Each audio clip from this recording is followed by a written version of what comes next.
Hello, Internet!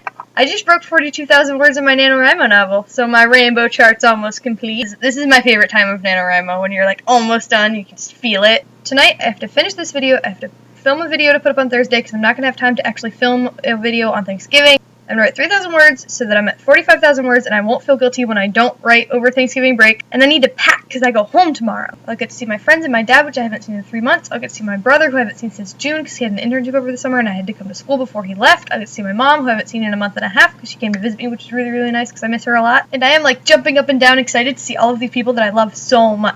Regular viewers of my channel are probably really annoyed with the amount that I've been talking about NaNoWriMo lately, but it's kind of the most important thing that's been happening in my life right now other than classes, and classes are pretty boring, so you'd probably rather me be talking about my novel than what I did in history this morning. This video specifically is a video response to the Pittsburgh Area Nerdfighters prompt. It's talk about NaNoWriMo and talk about Thanksgiving. I'm going to post a video on Thursday about things I'm thankful for, so that takes care of the Thanksgiving portion, so today I'm going to talk about NaNoWriMo. Specifically, I'm going to talk about how to write 50,000 words in a month. I'm not going to talk about like the mechanics of, physically typing. I'm going to talk about how to sit down and just make yourself do it. When people first hear about NaNoWriMo, they are amazed that I'm capable of writing 50,000 words in a month. But I tell them there are millions of people that do this every year.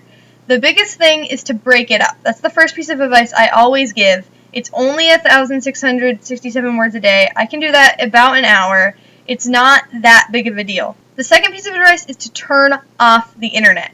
That I know that this is a really hard thing. I know that it seems like heresy for me to be telling you to turn off the internet, but that's the biggest distraction that I find, is that I just mess around on the internet and I don't actually get any writing done. Last November, Neil Gaiman tweeted this picture about how to write a novel, and it's the most true thing I have ever seen in my life. If you're doing NaNoWriMo right now, stop, pause this video, and read this, and you will laugh. For anyone who is behind on NaNoWriMo, the biggest piece of advice that I can give to you is word sprints.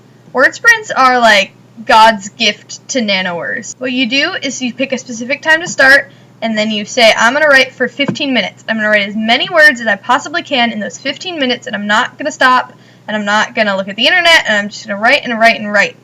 A really cool way to do this is to go on the forums or go on the Facebook page and post that I'm going to start a word sprint for this 15 minutes, or you can do it for 20 minutes, you can do it for 30 minutes. I've seen people do hour sprints.